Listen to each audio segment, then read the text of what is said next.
Terima kasih, silakan duduk kembali. Sekali lagi terima kasih untuk kesempatan bagi saya,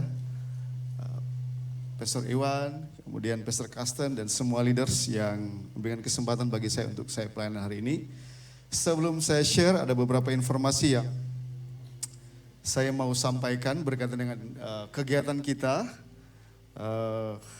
event gereja juga yang kita sudah laksanakan dari hari Kamis sampai dengan hari Sabtu. Dan itu bukan hanya sekedar satu event, ya, camp, tetapi itu merupakan salah satu peneguhan bagi saya juga. Tetapi bagi jemaat kita semua, kita masuk dalam satu gerakan visi yang sama. Dan kita percaya bahwa gereja kita semakin maju, amin. Semakin bertumbuh dan ada banyak pemulihan di keluarga, ya. Anak-anak muda live, termasuk juga anak saya di NLK, Kids. Dan saya percaya itu satu perjumpaan yang Tuhan mau berbicara secara pribadi. Ada satu momen bagi kita pribadi, tetapi juga satu gereja. Boleh saya lihat angkat tangannya yang ikut camp kemarin. Wow, berikan tepuk tangan untuk Tuhan. So excited, dan saya percaya apa yang kita kerjakan, apa yang kita lakukan tidak pernah sia-sia. Dan hari ini juga tentu kita akan menyampaikan satu ungkapan terima kasih kepada orang-orang yang kita kasih. International Mother's Day hari ini. Ada orang-orang yang hebat, ada wanita-wanita yang hebat, ya. Saya berdiri di sini juga karena ada wanita yang hebat di samping saya yang selalu support, iman, ya, melayani. Bisa lihat kiri kanan, ada ibu-ibu, ada wanita-wanita yang hebat di samping kiri. Karena kita bisa sampai, kita bisa katakan selamat Hari Ibu untuk mereka. Bisa lihat kiri kanan, oke. Terima kasih, ada ibu-ibu yang punya iman, yang mengasihi keluarga, yang mengasihi pelayanan Tuhan. Amin. Tugas yang ketiga. Pastor Iwan hari ini pelayanan di live, kemudian Ibu Gembala di Kids, dan saya sendiri di tempat ini. Tentu satu kesempatan bagi saya untuk saya bisa share. Hari ini saya mau sampaikan satu bagian firman Tuhan yang merupakan kebutuhan bagi kita sebagai hamba-hamba Tuhan, jemaat Tuhan.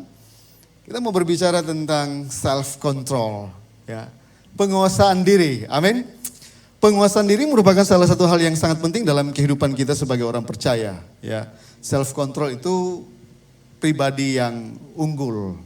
Ya, kita mau jadi pribadi yang semakin lebih baik di dalam Tuhan. Menguasai diri. Self control. Sebelumnya mari kita berdoa sekali lagi. Tuhan urapi kami, apa yang hamba sampaikan adalah kuasa untuk mengubahkan.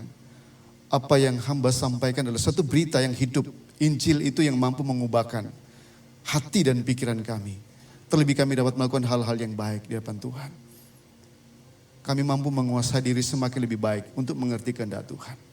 Berbicaralah sesuai kebutuhan kami, kapasitas kami. Apa yang kami perlu dengan kuasa Tuhan. Di dalam nama Tuhan Yesus. Amin. Bapak Ibu Saudara yang saya kasih dalam Tuhan, terkadang tanpa kita sadar dalam zaman kita dituntut untuk hidup semakin serba cepat. Tanpa kita sadar, ya. Mulai dari makanan, kita suka fast food. Ada yang suka fast food di sini? Kemudian dari koneksi internet, kita kepingin jaringan koneksi yang lebih cepat. Dalam hal otomotif, kita suka mobil itu nggak hanya sekedar canggih atau modern, tapi kita punya satu kerinduan untuk memiliki satu kendaraan yang bertenaga lebih besar. Amin. Dan sekarang kalau kita lihat jasa kurir, ekspedisi, pengiriman, mereka berlomba-lomba untuk mana yang lebih cepat. Ya. Kalau boleh satu hari bisa sampai dengan apa yang kita minta. Bahkan seorang motivator berkata, kalau kamu kepingin sukses, kamu harus bertindak lebih cepat. Hal-hal seperti ini tentu tidak salah dalam kehidupan kita.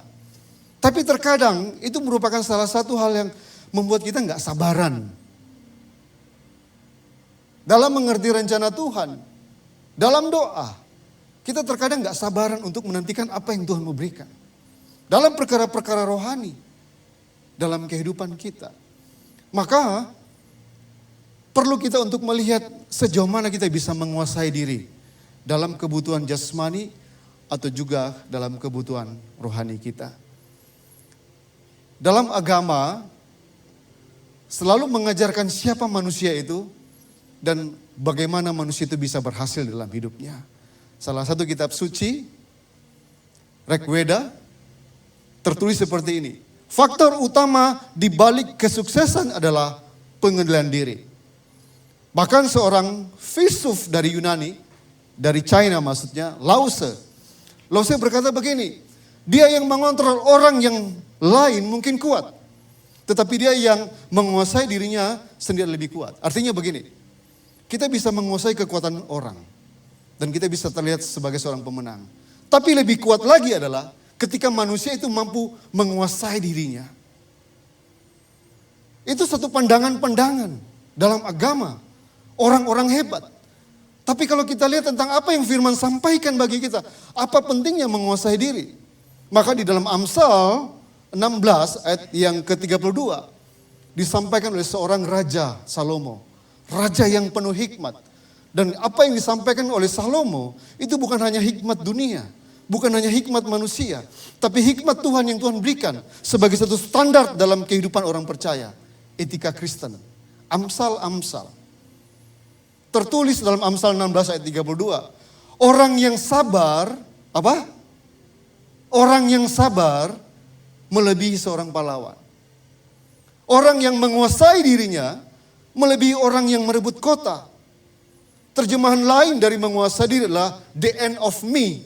Akhir dari keakuanku. Kita mati terhadap diri sendiri. Ini sangat penting.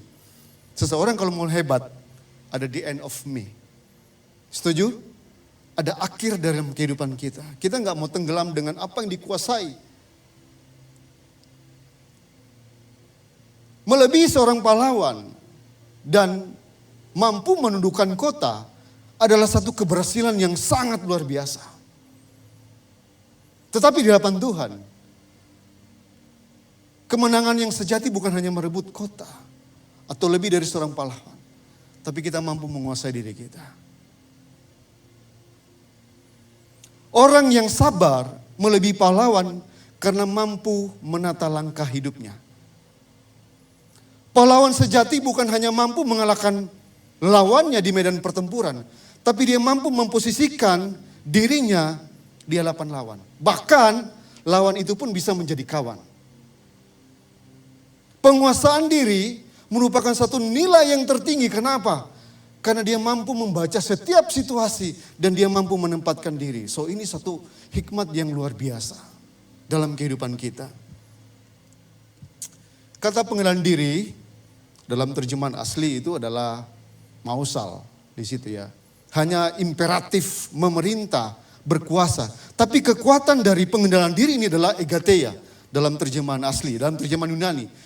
Pengendalian diri adalah berbicara tentang ketenangan diri atau pengendalian diri atas dorongan-dorongan yang timbul dalam hati dan pikiran untuk pencapaian hidup yang lebih baik.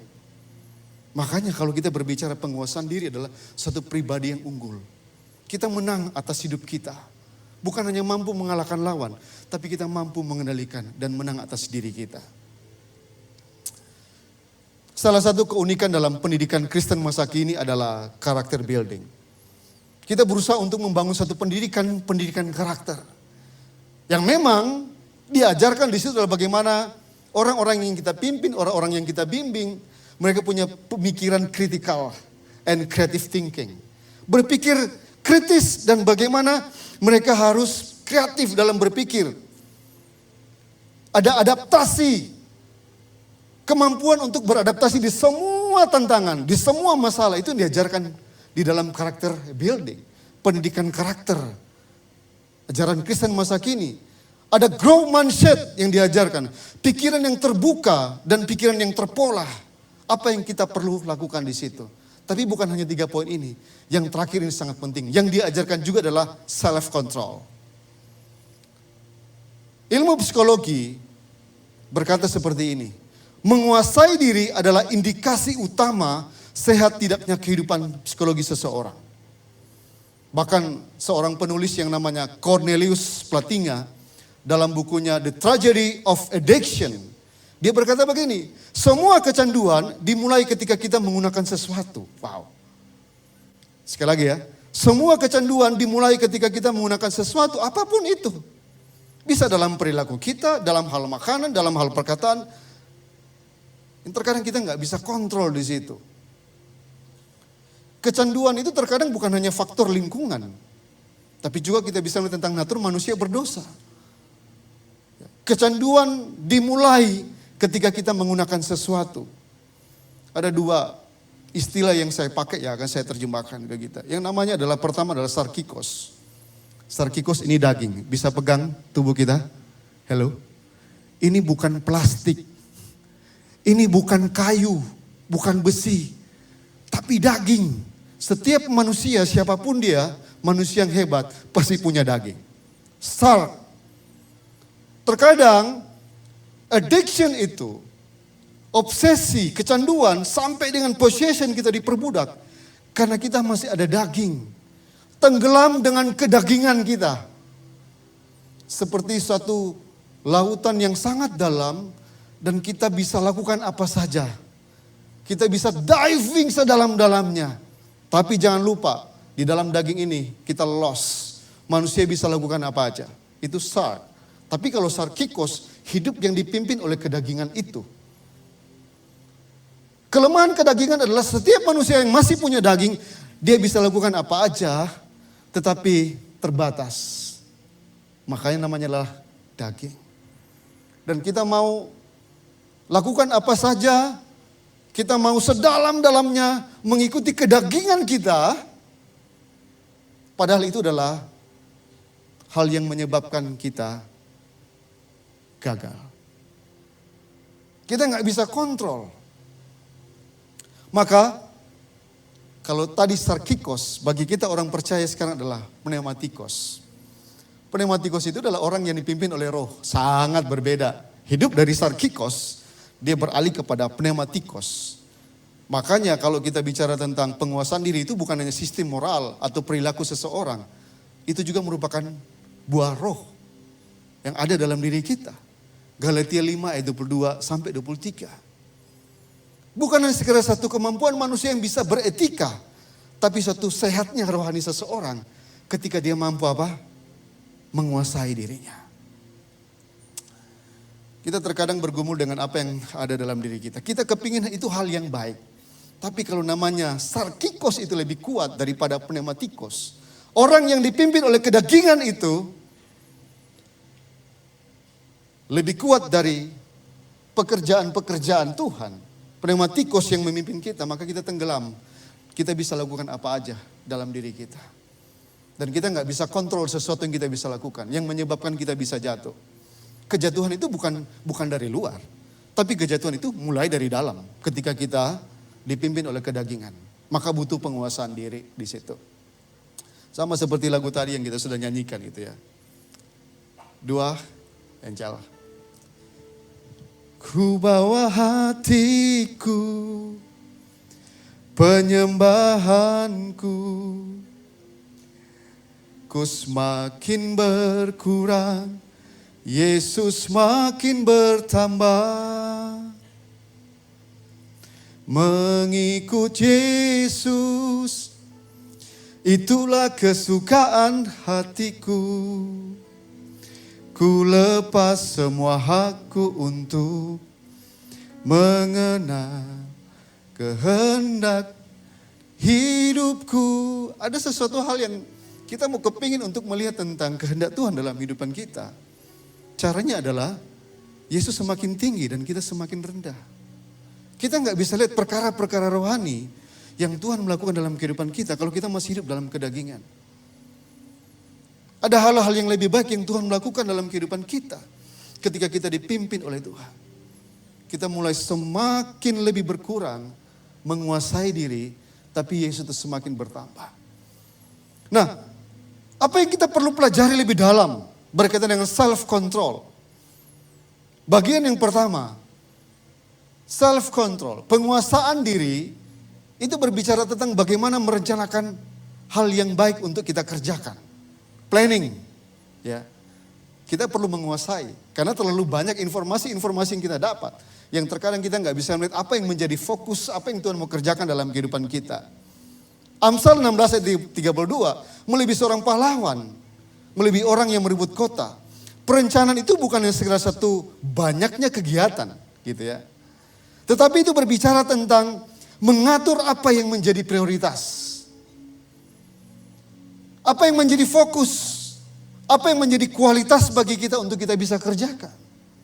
Kita bisa menulis semua rencana kita, tetapi Tuhan yang menuntun untuk sampai dengan keberhasilan dengan apa yang kita lakukan. Amin. Ini yang perlu kita tahu. Maka kita sebagai orang percaya, tidak semua harus kita rencanakan. Ada hal yang perlu, kualitas yang perlu kita lakukan dalam perencanaan kita. Ada perlu yang harus kita fokus. Apakah itu kualitas bukan hanya pendapatan profit kita, tapi peningkatan rohani kita pun harus kita bisa lihat dalam kehidupan kita. Definisi sukses itu kita mengerti tentang rencana Tuhan dalam kehidupan kita. Amin. Kita sedang berjalan dalam rencana itu. Kalau dalam Amsal 16 ayat 9, rencana itu adalah perintah Tuhan. Setiap manusia harus punya rencana. Amin. Ada dari kita yang tidak punya rencana? Gak ada, Pak. Semua manusia itu pasti punya rencana. Tapi jangan lupa, kita perlu menulis rencana kita, tetapi Tuhan yang menuntun sampai dengan keberhasilan. Amin.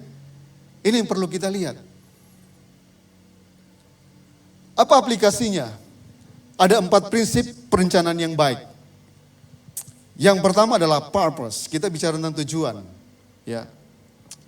Orang berencana bukan hanya untuk menuangkan potensi, kreativitasnya dengan apa yang dikerjakan. Tapi dia harus mengerti, ini berbicara penguasaan diri dan berbicara tentang rencana Tuhan dengan apa yang kita kerjakan. Dia hanya tidak segeranya merencanakan dalam pekerjaan. Tapi harus temukan apakah itu visi.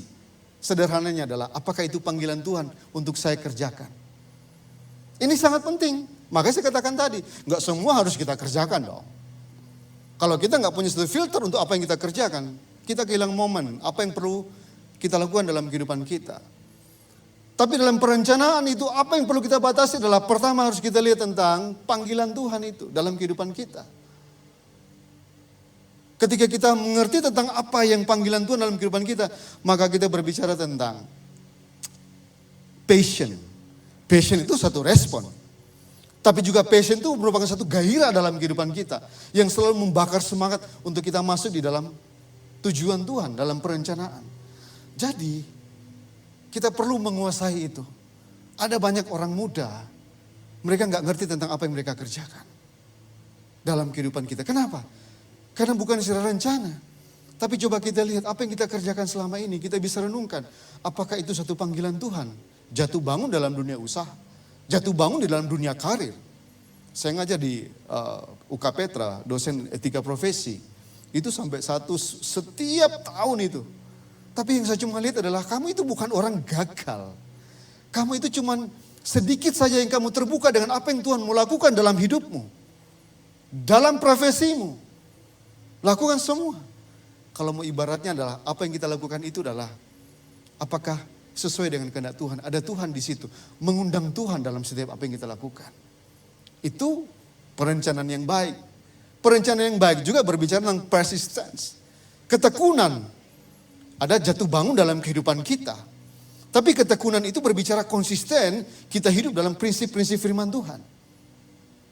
Ini yang perlu kita lihat. Ada banyak orang yang jauh dari prinsip firman Tuhan. Kalau boleh saya untung, kalau boleh papa serugi-ruginya, saya seuntung-untungnya. Bukan itu. Kita perlu menguasai dalam rencana itu pun. Ketekunan konsisten kepada prinsip-prinsip firman Tuhan dalam perencanaan. Halo? Kita yang suka, yang berada di puncak karir atau sedang mengarah ke puncak karir. Ingat prinsip firman Tuhan ini. Perencanaan yang baik itu juga berbicara tentang pray, doa. Ada orang-orang yang hebat ya, kalau kita lihat tadi ada perform, ada orang-orang yang hebat, mereka mengerjakan visi itu. Ada Abraham, ada Yusuf, tapi juga mereka nggak lepas dari hidup dalam kehidupan doa. Doa itu merupakan satu kunci sukses. Kita berkomunikasi dengan pemberi visi. Kita berkomunikasi dengan pemberi panggilan dalam kehidupan kita. Makanya waktu kita berdoa, kita menerima janji Tuhan dengan apa yang kita rencanakan. Amin. Halo? Waktu kita berdoa dengan apa yang akan kita rencanakan, kita menerima janji Tuhan. Waktu kita berdoa dengan apa yang kita rencanakan, kita melakukan apa yang Tuhan lakukan, perintahkan dalam kehidupan kita. Bahkan ketika kita berdoa dalam perencanaan kita sedang menerima benih dan menaburkan benih itu. Ingat, kita orang percaya loh. Jangan karena rencana Tuhan, kita meninggalkan identitas kita. Jangan karena rencana yang kita bangun, kita meninggalkan keluarga. Jangan karena rencana yang kita bangun, kita semakin jauh daripada Tuhan. Tapi perencanaan yang baik itu adalah kita sedang menaburkan satu benih. Mendapatkan benih dan menaburkan benih. Dalam setiap rencana kita semakin maju dalam Tuhan. Orang-orang semakin mudah mengenal kita dengan apa yang kita rencanakan. Ada banyak orang yang membuat perencanaan itu bukan semakin dekat daripada Tuhan, tapi kami buat rencana supaya kami jauh daripada Tuhan. Ada seperti itu. Jauh daripada keluarga, jauh dari papa mama supaya nggak bisa ngontrol. Kalau setiap telepon, kamu sudah doa belum? Enggak. Kenapa ngekos? Padahal rumahnya dekat. Dekat kampus. Ada contoh-contoh yang lain, terkadang kita membuat perencanaan itu supaya kita jauh daripada Tuhan. Tuhan itu omnipresent. Tuhan itu maha hadir. Tuhan itu omniscience. Tuhan itu maha tahu. Tuhan itu omnipotence. Tuhan itu maha kuasa. Kita nggak bisa jauh daripada Tuhan. Termasuk semua lingkup rencana kita. Kita libatkan Tuhan. Setiap apa yang kita rencanakan Tuhan, kita perlu koreksi. Sampai dengan usia lanjut, senior, terkadang kita lupa. Dan kadang kita mikir ya, selama ini kira-kira yang saya lakukan ini apakah yang sekiranya untuk memenuhi kebutuhan saya? Ya profit sih, tapi coba duduk diam. Dan kita mulai merenungkan, apakah selama ini benar ya yang saya lakukan itu dalam perencanaan saya memuliakan Tuhan atau tidak? Kita perlu menguasai dengan apa yang kita rencanakan ke depan. Ingat, perencanaan yang baik itu bukan seberapa banyak yang harus kita kerjakan. Tapi kita lebih fokus, punya kualitas. Bahkan apakah kita melibatkan Tuhan di situ. Ada banyak orang-orang yang berhasil, ada banyak juga orang yang gagal. Orang yang gagal dan orang yang berhasil itu dua-duanya punya nasihat. Satu punya nasihat untuk dia gagal, satu punya nasihat untuk dia berhasil. Tapi saya percaya firman Tuhan hari ini menguatkan kita bahwa kita punya nasihat yang baik. Libatkan Tuhan di dalam semua perencanaan kita. Amin. Ini yang perlu kita lihat. Yang kedua, berbicara tentang self-control. Berbicara tentang penguasaan diri. Bagian yang kedua adalah menyelesaikan masalah yang kita hadapi. Problem solving. Ada masalah-masalah yang perlu kita hadapi di dalam kehidupan kita. Pada dasarnya setiap manusia itu punya masalah dalam pribadi. Self problem. Ketika kita jatuh di dalam dosa, dosa itu menguasai kehidupan kita. Sehingga kita itu terkadang gak punya arah, sekalipun perbuatan baik. Rencana yang baik itu pun terkadang kita salah arah, benar gak? Jatuh di dalam dosa itu, kita terkadang salah arah. Menurut kita itu baik, tapi belum tentu itu bagi Tuhan. Ada hal-hal yang dalam diri kita itu perlu penyelesaian. Ya. Nah, ada dua aplikasi yang saya mau share bagi kita. Yang pertama adalah, ada dua area yang membuat kita jatuh. Dan yang kedua, ada dua area yang membuat kita jauh daripada Tuhan. Ada hal-hal yang membuat kita jatuh dalam perkataan. Ada juga hal-hal yang membuat kita jauh daripada Tuhan. Kekayaan dan materi. Kita mulai dulu. Area yang pertama. Yang terkadang membuat kita jatuh. Kita perlu penguasaan diri dengan apa yang kita ucapkan. Dan itu satu area yang paling banyak. Kita nggak bisa menguasai diri kita, perkataan kita, sehingga area itu membuat kita jatuh. Dalam pelayanan konseling yang saya temukan itu adalah terkadang orang yang share ke saya, ketika saya tulis, saya suka tulis, ketika saya perhatikan, ternyata itu bukan inti dari permasalahan mereka. Itu hanya kulit dari permasalahan yang ada. Yang sering mereka sharekan.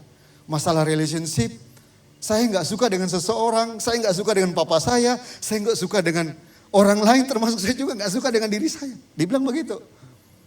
Itu terkadang hanya kulit, tapi ketika saya memahami, saya meneliti dengan hikmat, saya bilang satu akar permasalahan adalah kalau kamu nggak menguasai diri, semua jadi masalah. Terkadang permasalahan dalam diri kita itu cuma apa? Kita nggak kuasai diri. Dalam relationship kita banyak hal yang terkadang kita bingung. Kita nggak bisa nerima diri kita sendiri. Ini yang kita lihat. Bagaimana penguasaan diri itu sangat penting di dalam relationship. Masalah-masalah yang ada, akar permasalahannya adalah dalam relasi kalau kita nggak bisa menguasai diri. Mengapa kita perlu menguasai diri? Supaya tidak melukai. Dalam area ucapan itu, terkadang kita nggak sadar kan. Melepaskan perkataan itu mudah. Tapi mengobati orang yang sudah luka karena dengan apa yang kita ucapkan, itu lama. Kita tidak bisa menarik apa yang kita sudah ucapkan. Dan berapa banyak dari kita yang kita kecewa karena ucapan itu. Kita yang bicara mungkin lupa. Tetapi luka yang kita tinggalkan kepada seseorang itu terus membekas. Dengan ucapan yang kita nggak bisa kendalikan, kita bisa merusak self-image, gambar diri seseorang. Dia bisa ngelihat negatif dirinya, kenapa? Karena ucapan. Dia bisa melihat hal-hal yang sesuatu nggak bisa lihat potensinya, kenapa? Karena ucapan. Pengambilan keputusan cara pandang negatif, semua dibangun kenapa? Karena pikiran yang tertancap dalam pikirannya. Kita bisa membuat seseorang itu marah kepada dirinya sendiri. Kita bisa membuat seseorang itu benci kepada diri sendiri dengan perkataan. Ini satu area yang perlu kita kuasai. Benar, setuju ya? Kita nggak bisa mengubah itu. Yang mungkin bagi kita itu mudah Pak Kris, benar. Saya kira-kira ini pelayanan dengan seorang pemuda yang kalau bagi saya itu mudah karena tahu firman Tuhan. Tapi kalau saya lihat, saya bilang begini, satu cara pandang yang sama karena seseorang itu dengan perkataan yang negatif, sehingga nggak bisa lihat potensi. Saya bilang, hei, kamu itu punya potensi. Kamu seorang pendidik, sama seperti saya. Tapi ketika perkataan itu muncul dalam dirinya, orang tua mengatakan A, B, dan C, semua dia nggak bisa lihat itu dan cuma menangis, menangis. Setiap bergetar saya sampai doakan begini, hei, kamu bukan hanya cuma dapat pekerjaan, tapi kamu dapat jodoh. Dilihat saya, ya bukan di depanmu ya, saya bilang. Kamu dapat hal yang baik dan sama sekali nggak bisa lihat. So lihat, kalau perkataan kita nggak bisa kendalikan, kita bisa membuat seseorang itu untuk benci dirinya. Itu aplikasi yang pertama. Jaga setiap apa yang kita ucapkan. Yang kedua, aplikasi yang kedua. Ada area yang membuat kita bukan hanya jatuh lewat perkataan, tetapi kita jauh daripada Tuhan. Yaitu mengejar kekayaan atau materi. Seorang anak muda datang ke saya, Pak Kris, saya mau minta didoakan. Ayo saya doakan, saya bilang. Dan dia cuma bilang, saya cuma mau doakan 2 Pak, pekerjaan dan usaha saya. Oh saya bilang gampang, yang penting bukan okultisme kan. Kuasa gelapan kan, oke. Nah, mudah. Apa saya mau dengar? Dia bilang tolong doakan pekerjaan dan usaha. Ya sudah saya doakan. Tapi setelah saya tanya-tanya, kira-kira kamu punya pekerjaan yang apa sih? Oh saya udah punya pekerjaan. Loh terus ngapain saya mau doain? Mau kepingin doa bisnis itu bisnis apa? Saya sudah punya bisnis. Loh, terus apa yang saya mau doakan? Supaya saya tambah maju, supaya saya tambah lebih baik. Oke, saya doakan. Saya berdoa anak muda ini, saya sebut namanya. Tuhan kami mengucap syukur dengan semua yang sudah Tuhan berkati dalam kehidupannya. Dan Tuhan aku berdoa supaya anak muda ini apa? Bisa menguasai diri. Amin. Pas saya ngomong begitu dia datang begini. Dia tanya, Pak kalau yang pertama mengucap syukur saya suka Pak. Oke. Tapi kalau yang kedua menguasai diri itu maksudnya apa? Saya pikir ini anak yang hilang atau anak yang healing. Gitu ya. Sama seperti Lukas 15 itu ya. Saya bilang begini, terkadang apa yang sudah kita bangun dan apa yang sudah Tuhan berkati untuk mencapai keberhasilan bisa hancur kalau kita nggak menguasai diri, anak muda. Ini yang perlu kita lihat. Ada hal-hal yang sudah Tuhan kerjakan yang baik, berkati dalam diri kita. Tapi kita kepingin terus ingat, sarkikos. Kalau kita nggak kuat di dalam Tuhan, kita seperti berenang di air yang paling dalam. Nggak ada orang yang bisa pegang kita. Semakin kita ke dalam, ya memang ke dalam sih diving. Tapi kita nggak bisa lagi ke atas. Itu kedagingan. Dalam sejarah, pada tahun 1851 ada satu istilah namanya sekularisme. Yang menggunakan istilah ini adalah seorang penulis dari Inggris yang bernama George Holyoake. Ini sih sebenarnya dampak dari pemikirannya, tapi ini merupakan salah satu pengaruh bagi kita sekarang. Cara pandangnya adalah dampak dari istilah sekularisme. Memandang berkat dari sudut pandang materi saja. Menjadikan itu nilai, identitas dalam bersikap, berelasi, bahkan dalam mengambil keputusan. Kalau kamu gak suke, bahasa Ibraninya. Kalau kamu gak kaya, gak ada nilai kamu. Kalau kamu gak punya sesuatu, kamu hilang identitas. Ini kan yang kita bicara sekarang kan. Cara pandang kita terpengaruh dengan sekularisme. Melihat berkat itu hanya berkat secara jasmani. Ada banyak orang-orang seperti ini dalam kehidupan kita. Maka materialisme. Next slide. Materialisme itu berbicara tentang ada satu pengaruh materialisme. Kekayaan satu-satunya kenyataan. Ini yang menjadi identitas seseorang saat ini. Gaya hidup yang dibangun dengan semangat, I'm what I have. Aku adalah apa yang aku punya. Ketika seseorang gak punya hal seperti ini, dia merasa kurang dalam hidupnya. Makanya ada banyak orang yang berusaha untuk apa? Jauh daripada Tuhan. Mengakibatkan seseorang untuk hidup tanpa mengenal kata cukup dalam hidupnya.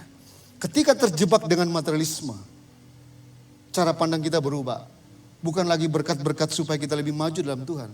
Tapi berkat-berkat secara materi. Ada satu quote yang tertulis, righteousness is not how much you have, but how little you need.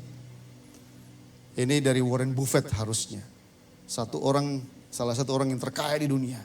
Kekayaan bukanlah seberapa banyak yang kita miliki. Tapi semakin apa? Sedikit yang kita butuhkan. Penguasaan diri. Enough is enough. Lebih daripada itu, kita masuk dan tenggelam dalam kedagingan. Alkitab mengajarkan berbeda sekali.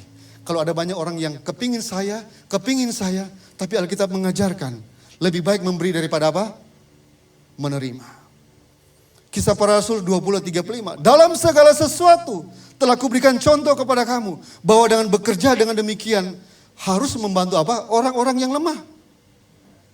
Dan harus mengingat perkataan Tuhan Yesus. Sebab ia sendiri telah mengatakan adalah lebih berbahagia memberi daripada menerima. Ini obat materialisme Bapak Ibu.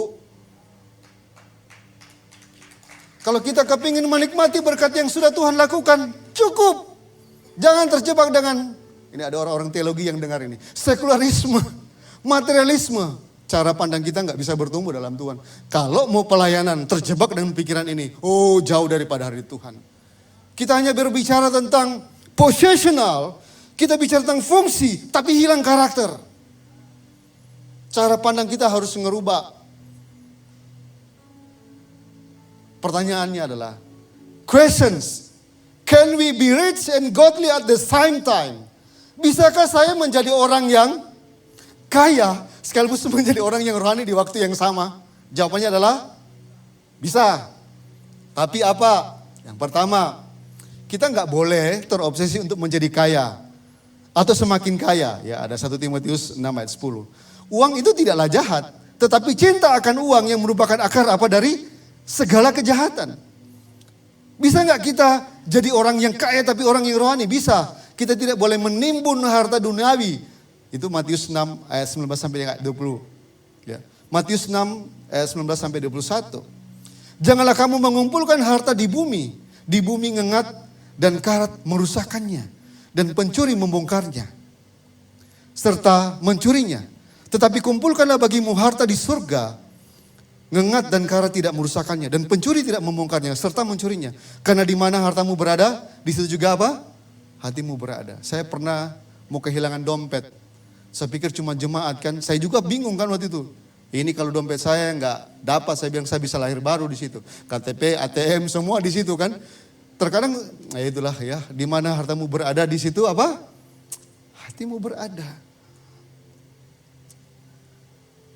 Kata mengumpulkan, theosarisete, itu yang berasal dari kata theosariso, dengan pengertian menyimpan atau menimbun. Orang-orang pada waktu itu, mereka menyimpan, menimbun harta mereka itu, bukan hanya untuk kebutuhan ini, tetapi untuk kebutuhan masa depan, dan parahnya adalah mereka membawa pengharapan mereka kepada harta itu. Tapi itu sini katakan, itu ngengat bisa mencurinya. Sesuatu yang kita tidak bisa kuasai, biasanya akan menjadi tuan dalam kehidupan kita. Timothy Keller, dia pernah berkata begini, penguasaan diri adalah kemampuan untuk mengenali dan memilih hal yang penting di atas hal yang apa? Urgent. So, kita kepingin kaya, yuk sama-sama. Tapi harus fondasi rohani, bisa nggak? Bisa lah. Poin ini menjadi penting bagi kita untuk mengubah perspektif kita. Kita harus kaya dalam Tuhan. Amin. Boleh tepuk tangan buat Tuhan? Wow. Sokrates, saya udah mau selesai. Sokrates ini, dia punya teori namanya triple filters. Sokrates itu filsuf yang sangat terkenal. Di bawah Sokrates, muridnya namanya Plato. Di bawah Plato, namanya muridnya nama Aristoteles. Ini orang yang sangat hebat. Dia buat teorinya begini, dia bilang, jika kita berhadapan dengan sesuatu, maka saringlah sesuatu itu dengan mempertanyakan. Ini kan penguasaan diri toh. Kita berhadapan dengan sesuatu, maka saringlah sesuatu itu dengan mempertanyakan. Ya, ini yang three filters tadi ya. Apakah itu it's true? Apakah itu benar bagi saya? Kita mencapai sesuatu. It's kind. Is it kind? Apakah itu baik? It is necessary. Apakah itu penting? Sesuatu yang tidak benar, yang tidak baik, yang tidak penting, berarti itu bukan sesuatu yang seharusnya untuk kita. Tapi ini pendekatan secara psikis. Hebat banget orang ini. Tapi dengan kehebatan Sokrates, kalah dengan 1 Petrus. Ini teolog yang ngomong. Firman Tuhan dalam 1 Petrus pasal 4 ayat yang ke-7. Kesudahan segala sesuatu sudah dekat. Karena itu, kuasailah dirimu dan jadilah tenang supaya apa? Kamu dapat berdoa. Sokrates bilang hanya pendekatan secara psikis. Tapi firman Tuhan bilang harus dimulai dari rohani. Berdoa. Doa itu punya iman. Yes. Iman itu harus terfokus apa yang kita doakan. Iman itu harus konsisten. Iman itu harus terlatih. Jadi orang yang punya iman bukan orang yang lemah. Tapi dia kuat di dalam Tuhan. Dia tahu apa yang dia doakan. Dia konsisten dan imannya terlatih dalam setiap keadaan. Kita perlu berdoa untuk mengalahkan kedagingan. Kuasailah dirimu. Ada banyak orang zaman kepada zaman. Three filters dari Sokrates. Sebagian bisa menjawab mereka. Tapi bagi kita orang Kristen. 1 Petrus 4 ayat 7. Kesudahan segala sesuatu sudah dekat. Karena itu kuasailah dirimu dan jadilah tenang. Supaya kamu dapat berdoa. Puncak keberhasilan dari seorang Kristen yang sejati adalah ketika dia mampu menguasai dirinya sendiri. Saya nulis karena saya melihat itu. Saya pun begitu. Kalau saya mau jadi orang Kristen, keberhasilan sejati adalah ketika saya mampu menguasai diri saya. Amin, setuju? Saya akan tutup. Dari semua yang kita bicarakan ini, dari depan sampai akhir, ini ada satu kesimpulan yang Tuhan Yesus sampaikan. Di dalam Matius 6 ayat 9 sampai ayat yang ke-13. Doa Bapa kami. Wow, saya bilang Tuhan, doa ini bukan hanya untuk doa kita peperangan. Tapi doa ini juga berbicara tentang kita menguasai diri kita. Kehendak kita, apa yang kita makan, apa yang kita perlu. Visi misi kita, kita perlu itu. Coba sama-sama kita baca dengan suara. Ada orang yang sudah lama doa Bapa kami kan. Enggak, Pak itu doa apa? Doa Bapa kami Pak. Boleh sama-sama kita mau doa? Sama-sama baca firman ya. 1, 2, 3. Karena itu apa? Berdoalah demikian. Ingat yang di bold itu yang kuning ya. 1, Bapa kami yang di surga, dikuduskan namamu. Apa? Datanglah kerajaan. Kerajaan Tuhan, bukan kerajaan kita. Itu penguasaan diri. Jadilah kehendak apa? Di bumi seperti di surga. Bukan kehendak kita tapi kehendak Tuhan. Berikanlah kami pada hari ini makanan kami yang secukupnya. Bukan lagi fast food dan lain-lain.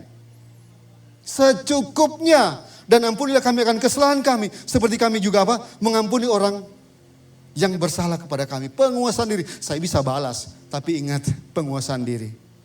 Dan janganlah membawa kami ke dalam pencobaan. Tetapi lepaskan kami daripada yang jahat. Karena engkau yang mempunyai kerajaan dan kuasa dan kemuliaan sampai selama-lamanya. So doa Bapa kami itu. Tuhan berikan satu doa yang sangat manis. Sehingga kita bisa hafal sampai saat ini kan. Saya dari sekolah minggu sampai sekarang masih hafal doa ini. Baru kemarin saya tahu ternyata doa ini bukan hanya untuk meminta berkat. Tapi untuk menguasai diri kita. Wow. Saya undang kita bangkit berdiri.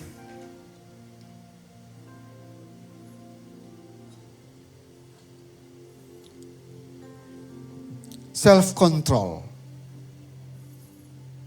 Itu berbicara tentang merencanakan hal yang baik untuk kita kerjakan. The planning di situ, self-control. Menyelesaikan masalah yang kita hadapi. Problem solving dalam diri kita. Aplikasi bagi kita adalah, yang pertama, ada cara Tuhan untuk membentuk hidup kita. Ada cara Tuhan untuk membentuk hidup kita melalui penguasaan diri. Yang kedua, Tuhan mau memakai orang-orang yang siap dan mampu menguasai dirinya. So bukan hanya potensial. Tapi kalau kita siap dan kita mampu menguasai diri. Orang-orang inilah yang dipakai oleh Tuhan. Amin. Yang ketiga. Hari ini Tuhan Yesus memberikan kesempatan bagi kita untuk diubahkan. Kita nggak bisa menang atas sarkikos. Daging nggak bisa. Tapi kalau kita minta pertolongan Tuhan. Orang yang dipimpin oleh Tuhan. Pneumatikos. Itulah yang membuat kita menang.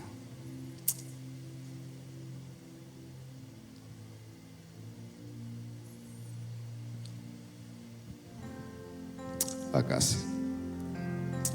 Haleluya. Sama-sama katakan. Satu yang ku rindu bersekutu denganmu. Bawaku lebih lagi tinggal di dalammu. Nikmati hadiratmu. Nyalalah seluruh hidupku. Kuasamu mengubah hidupku. Satu yang ku rindu. Satu yang ku rindu. Amin. Sekutu denganmu. Bawaku lebih lagi tinggal di dalammu. Nikmati hadiratmu. Jamalah seluruh hidupku. Kuasamu mengubah. I'm reaching for your heart. I'm reaching for your heart. You hold my life in your hand, drawing me closer to you. I feel your power in you. Nothing compares to this place where I can see you face to face. I worship you in spirit and in truth. I worship you. I worship you in spirit and in truth. Worship you in spirit and in. Terima kasih Tuhan. Haleluya. Tuhan, kami percaya apa yang kami nyanyikan, kami mau diubahkan oleh Roh Kudus. Menguasai kami dari dalam, yang sudah hadir dalam hidupan kami. Tidak hidup dalam kedagingan, tapi kami hidup di dalam Roh Tuhan yang menguatkan kami. Terima kasih Tuhan. Kami percaya hari ini dengan setiap perkataan firman itu mampu mengubahkan sikap kami. Apa yang kami rencanakan, apa yang ada dalam kehidupan kami untuk menyelesaikan. Kami percaya hari ini firman-Mu memberikan jalan keluar bagi kami. Di dalam satu nama Tuhan Yesus kami berdoa dan ucap syukur. Haleluya. Amin. Silakan duduk. Tuhan Yesus memberkati kita semua.